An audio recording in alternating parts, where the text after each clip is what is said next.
આપણે ઘણીવાર વિચારીએ છીએ કે સમાજમાં સાચું પરિવર્તન કેવી રીતે આવે ખરું ને જવાબ છે કરુણા અને સેવાથી અને આનું એક જીવંત ઉદાહરણ છે રહેમાન ફાઉન્ડેશન તો ચાલો આજે આપણે એમની આખી સફરને સમજીએ એમનો હેતુ શું છે અને એમનું કામ સમાજ પર કેવી અસર પાડી રહ્યું છે કોઈ પણ મહાન કાર્યની શરૂઆત એક મજબૂત વિઝનથી થાય છે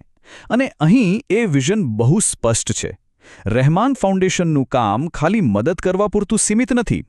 એમનો ધ્યેય તો એક એવા સમાજનું નિર્માણ કરવાનો છે જે ન્યાય નૈતિકતા અને આધ્યાત્મિકતાના પાયા પર ઊભો હોય અને આ જ વિચાર એમના દરેક કામમાં જોવા મળે છે તો આ બધું શા માટે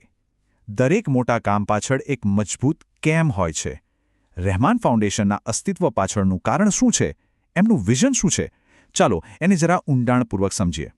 પ્રેમ અને હેતુ સાથે માનવતાની સેવા આ જુઓ આ ખાલી એક સ્લોગન નથી પણ આ ફાઉન્ડેશનના કામનો આત્મા છે એમનો લોગો એમનો આ વિચાર બધું જ એમના મિશનનો પાયો છે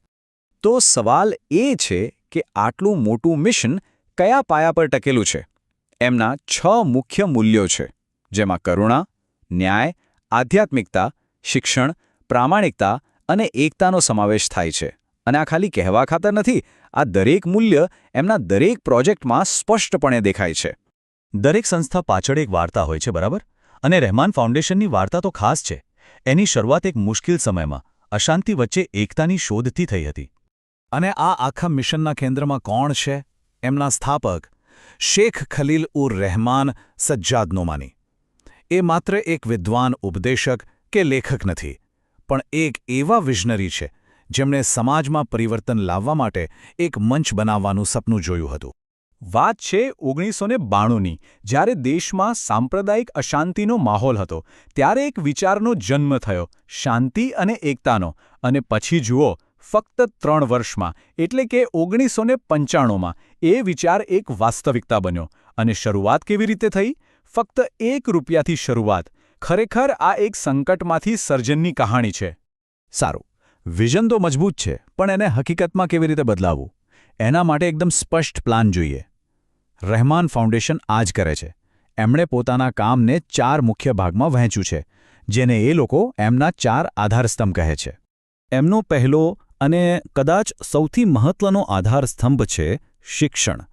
એમનું માનવું બહુ સ્પષ્ટ છે કે જ્ઞાન જ એક એવી તાકાત છે જેનાથી વ્યક્તિ અને સમાજ બંનેને સશક્ત બનાવી શકાય અને આનાથી જ એક મજબૂત ભવિષ્યનો પાયો નંખાય છે અને આ વાત ખાલી કહેવા પૂરતી નથી એમના કામમાં દેખાય છે એ લોકો ઇસ્લામિક સ્ટડીઝ માટે ઇન્સ્ટિટ્યૂટ ચલાવે છે નોમાની પબ્લિક સ્કૂલ અને ટ્યુશન ક્લાસ ચલાવે છે જરૂરિયાતમંદ વિદ્યાર્થીઓને સ્કોલરશિપ આપે છે અરે યુવાનો અને પ્રોફેશનલ્સ માટે ટ્રેનિંગ પ્રોગ્રામ્સ પણ કરે છે મતલબ કે શિક્ષણને દરેક સ્તરે પહોંચાડવાનો પ્રયાસ છે હવે શિક્ષણ જેટલું જરૂરી છે એટલું જ જરૂરી છે સ્વાસ્થ્ય કારણ કે સ્વસ્થ સમાજ વગર શિક્ષિત સમાજ અધૂરો છે એટલે જ એમનો બીજો આધારસ્તંભ છે હેલ્થકેર અને એમનો પ્રયત્ન એ છે કે દરેક વ્યક્તિ સુધી સારી મેડિકલ સેવાઓ પહોંચે એમનું હેલ્થકેર નેટવર્ક કેટલું મોટું છે એના પર એક નજર નાખીએ 2 હોસ્પિટલો 14 RF કેર ક્લિનિક્સ અને સાથે સાથે ફાર્મસી અને લેબ્સ પણ આ સિવાય એ લોકો નિયમિત મેડિકલ કેમ્પ પણ કરે છે આનાથી એવા લોકો સુધી પણ મદદ પહોંચે છે જેમને એની સૌથી વધારે જરૂર હોય છે ત્રીજો આધારસ્તંભ છે સમાજને સીધો સપોર્ટ કરવાનો એટલે કે જ્યારે પણ કોઈ કુદરતી આફત આવે કે કોઈ સંકટ આવે ત્યારે રાહત અને પુનર્વસનનું કામ કરવું વિધવાઓ અને ગરીબોને મદદ કરવી અને ચોથો અને બહુ જ મહત્વનો આધારસ્તંભ છે શાંતિ અને ભાઈચારો એના માટે તેઓ આધ્યાત્મિક કાર્યક્રમો કુરાનના પાઠ અને ખાસ કરીને યુવાનો માટે ટ્રેનિંગનું આયોજન કરે છે જેથી સમાજમાં સહિષ્ણુતા અને નૈતિકતા વધે તો આ બધી વાતો થઈ એમના કામની એમના વિઝનની પણ આ બધાનું પરિણામ શું આવ્યું એની અસર શું થઈ ચાલો હવે કેટલાક આંકડા જોઈએ કારણ કે આ આંકડાઓ પાછળ હજારો લોકોની કહાણીઓ છુપાયેલી છે 1 લાખથી પણ વધુ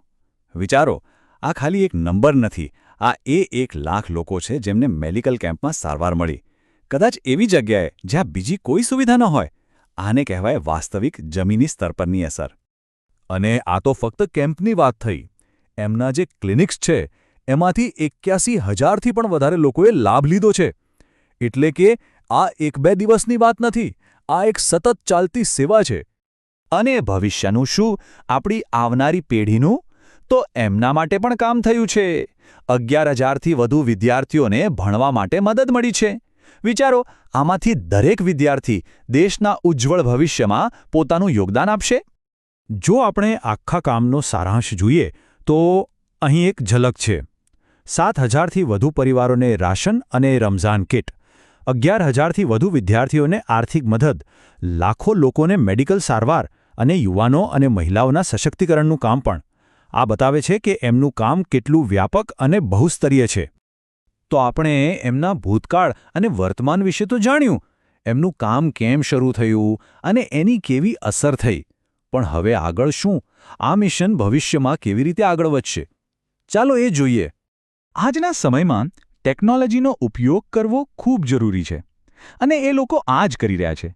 એમનું ઓનલાઈન ક્રાઉડ ફંડિંગ પ્લેટફોર્મ દાતાઓ અને જરૂરિયાતમંદ લોકો વચ્ચે એક પુલનું કામ કરે છે. આનાથી દરેક યોગદાન સીધું અને પારદર્શક રીતે સાચા હાથોમાં પહોંચે છે.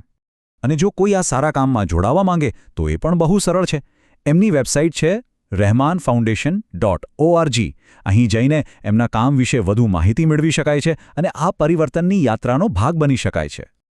તો અંતમાં એક સવાલ મનમાં આવે છે કે આટલી બધી સમસ્યાઓથી ભરેલી દુનિયામાં સાચું પરિવર્તન ખરેખર શરૂ ક્યાંથી થાય છે? કદાચ રહેમાન ફાઉન્ડેશનની આખી ગાથા આપણને એ જ શીખવે છે કે મોટામાં મોટું પરિવર્તન પણ કરુણાના એક નાના પણ સાચા પગલાંથી શરૂ થાય છે.